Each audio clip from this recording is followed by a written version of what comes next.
There's a safe, door safe on the other side of it. That's designed to keep someone in, not let someone go out. And so to me, this is almost like a penalty box. We're taking you inside the vault in Jodi Hildebrand's basement, raided the same day that Ruby Franke's emaciated children were rescued from months of torture and abuse. And then medical got there, they started cutting the stuff off him. And then you can see like the dark around his ankles, and it you could smell it, the flesh. We're hearing from a former FBI agent who says it's likely the children were held in that vault. This had full support of life in it, basically, for however long was intended.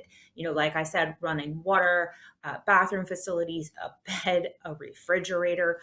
That is for someone who's planning to live there over a prolonged period of time, and that is highly unusual. Long before investigators found this vault in Jodi Hildebrand's basement, she was known as the founder of Connections, a program that she marketed as life coaching to build stronger relationships. In several Connections videos alongside Jodi was Ruby Franke, who rose to fame as the matriarch of the 8 Passengers YouTube channel. Ruby posted videos of her life with husband Kevin and their 6 children to the channel that at one point had more than 2 million followers. All that came crashing down on August 30th of last year when both women were arrested and later charged with aggravated child abuse. Whoa! We're just gonna see everybody else home. It was Ruby's then 12-year-old son who sounded the alarm, breaking free from duct tape shackles in Jodi's home and running to a neighbor for help. I just had a 12-year-old boy show up here at my front door asking for help. And he's said he just came from a neighbor's house, and we know there's been problems at this neighbor's house. He's emaciated, he's got tape around his legs, he's hungry, and he's thirsty. He says he just left through the porch at the neighbor's house.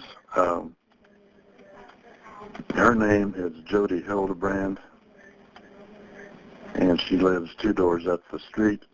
Out here in Cayenne, the houses are far apart. Yeah, out here in Cayenne, the houses are far apart, so he walked just under a block to get to our house. He rang my doorbell and asked me to call the police. The boy's rescue was caught on Ring camera video by neighbors who made the now famous 911 call. But he has duct tape around Big his ankle. injuries, there's sores around them. Yeah, there's sores around him. I think there's a good chance he's been... He also has and he has it around his wrist ankle. as well. I mean, his wrist as well. Okay, this boy has been... Needs immediate attention. Oh, he was such a good kid. This kid is obviously been... I think he should have been... The box here. It's dry. I am. So I got my shades on. Got pictures. I'll take more. Or do you want me to send them to you? Former CIA officer and FBI agent Tracy Walder says after getting that emergency call, first responders were prepared for anything. When first responders get a call like this, obviously you never know exactly what you're going to get into. You need to be prepared for whatever. But they get this alarming 911 call. What are they expecting when they arrive at the home? Anything is possible, right? Right. And so basically it's a child welfare issue, right? And so one of the first things that Jodi does ask them, this is in another video, is do you have a warrant? And they said, we don't have to. These are exigent circumstances. And so what that means is they have reason to believe that children are in dire danger within the house or have been harmed within the house. And so I would assume that officers went in there thinking that there may be injured children on the premises. Body camera video captures first responders on the scene, both tending to the children in need and eventually tracking down Jodi and Ruby. Body camera video shows Ruby Franke's reaction when she's handcuffed and later when she's questioned by police. Hey Ruby, at this time I know that said that you're already detained, but I'm going to be taking you back to the police department. Okay, so I'm going to have you hop up. If I can fit through here. You want to put it in one of our vehicles? Yeah, you want.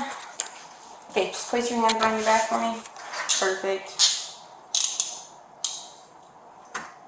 And then right now I can put a finger in each of these, okay?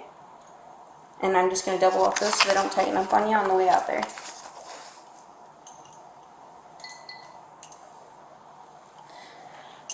Where's your car? It's out there. Yeah. About by the command. So it's up to you if you want to talk to us about what's going on.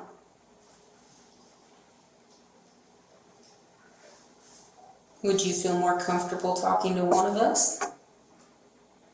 Or do you want me to, I can step out if you want. Or if you feel more comfortable talking to him, I can step out. I'll wait till I have a lawyer. Jodi Hildebrandt is also recorded on body camera video during her police interview, but she's a bit more forthcoming. We just want to get to know you a little, so if you just kind of want to share a little about yourself and what brought you down here. And So I trust my attorney. He said, don't say anything. And I said, I have nothing to hide. And he's like, I know that, but just let me be there with you when you talk. So you guys seem nice people. Yeah. I'm not trying to hide anything. I'm not trying to be difficult. This is really, if you knew all the pieces, I think you'd have a lot of empathy for what's going on.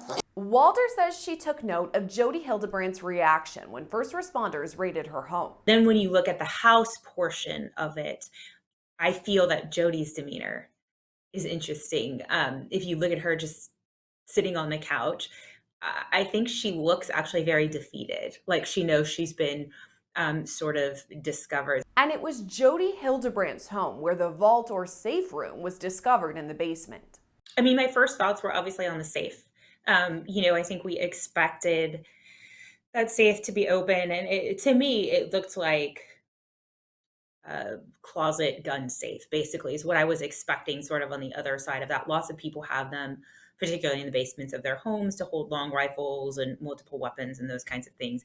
I did not expect to see a full sterile room, I guess, on the other side of it. And not just a full room, but a room equipped with plumbing, kitchen, running water, and a bed. Walder calls the room itself unusual. No, I mean, I wouldn't say it's common to have a safe like this. They're very expensive, actually. They're not, cheap safes. So it's typically a floor to ceiling safe like that. I wouldn't say it's the most common type of safe. I have a safe in my home and it's not that. But I've seen them before to hold, weapons mostly. But I think safe rooms, depending on where you live, are not necessarily uncommon. I live in Tornado Alley and people do have them, but they're not rooms that are designed like that, which is designed to, I guess, sustain life for prolonged periods of time. In safe rooms in homes from tornadoes, weather, those kinds of things, they're just designed for you to be in there for a matter of hours to stay safe and then emerge. This had full support of life in it, basically, for however long was intended. Like I said, running water, bathroom facilities, a bed, a refrigerator. That is for someone who's planning to live there over a prolonged period of time, and that is highly unusual. Body camera video shows first responders discover the vault and head inside. The video is about 15 minutes, but doesn't have any audio.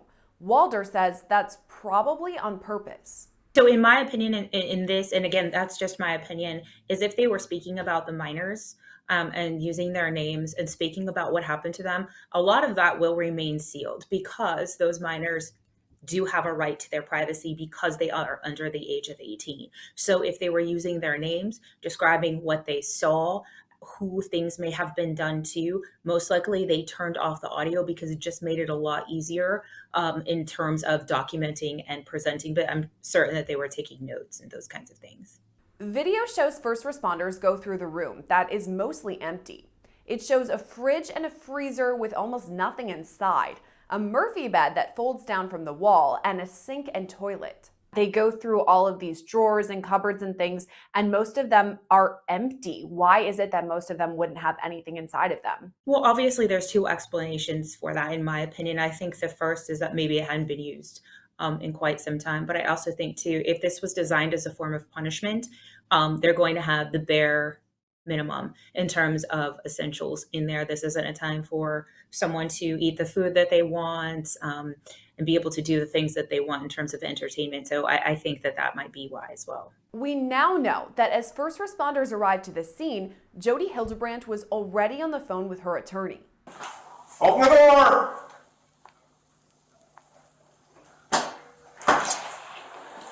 Jodi, I need you to step out. I have my attorney. That's great. Step out of the house. No, I'm not gonna step out of the Step house. out of the house. Step out of the house. Whoa, whoa, whoa, whoa, whoa! She's on the phone with her attorney as officers are arriving, so they did have a bit of a heads up. And we've also talked about how there wasn't much going on in that vault. A lot of it looked like it had been cleaned out.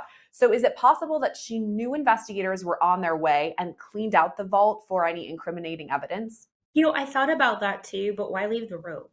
It's huge. It is a very large rope, and it was just in a drawer. It wasn't hidden in any, crevice or anything like that. So that was curious to me.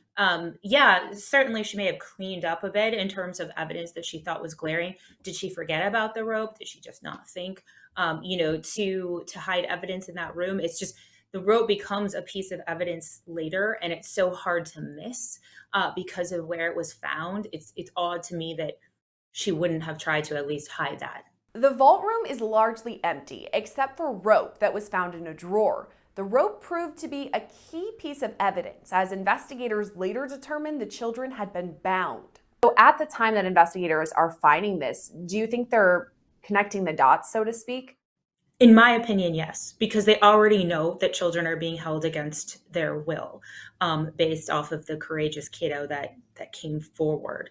So they already know that children are being held against their will there, and so I fully think that they expected to see some kind of restraints, and so I don't think that the discovery of the rope was surprising to them. In fact, as awful as it is, it's probably a very key and good piece of evidence for them because we know that it was used on the kids now. Even with few items to log as evidence, Walder says first responders would have taken meticulous notes. No, typically in a situation like that, in a small room, if you're gathering evidence, I mean, you're mapping where that evidence was found, how it was found, you're diagramming all of that, you're listing all of that because you have to enter that into evidence and out of evidence. And so really there's actually a lot to be done in a place like that. So those are the kinds of notes that they're taking. Where did we find this? What are the steps that we took in terms of bagging and tagging this evidence? But that's really what they're doing. To Walder, the purpose of the room seems obvious. What is your hypothesis there, that this was for a doomsday prepper type situation, or it was specifically made for abusing these children? I personally don't think that it was a doomsday prepper kind of situation. If that's the case, then it would have been probably at a different location. And it also probably would have been stocked with much more. Typically, when we see those doomsday type of facilities, they're full of non-perishable foods, water, oxygen supplies, those kinds of things. That's not unusual to see in those. In my opinion, again, just my opinion, this is designed as a form of punishment. There's a safe, door safe on the other side of it. That's designed to keep someone in, not let someone go out. And so to me, this is almost like a penalty box. And according to Walder, the kids were likely held in this so-called penalty box. I definitely think that children were held in there. Someone spent some money in terms of making this room, and I have no doubt that it had been used. I don't know how recently, I can't really speculate on that, but I don't think it was a room that had never been used. Jodi Hildebrandt and Ruby Franke ultimately pleaded guilty to all charges and were eventually sentenced on 4 counts of aggravated child abuse. They were each sentenced to up to 15 years on each count, but it will be up to the Utah Board of Parole and Probation to determine just how long they'll spend behind bars. Reporting for Law&Crime, I'm Gillespie.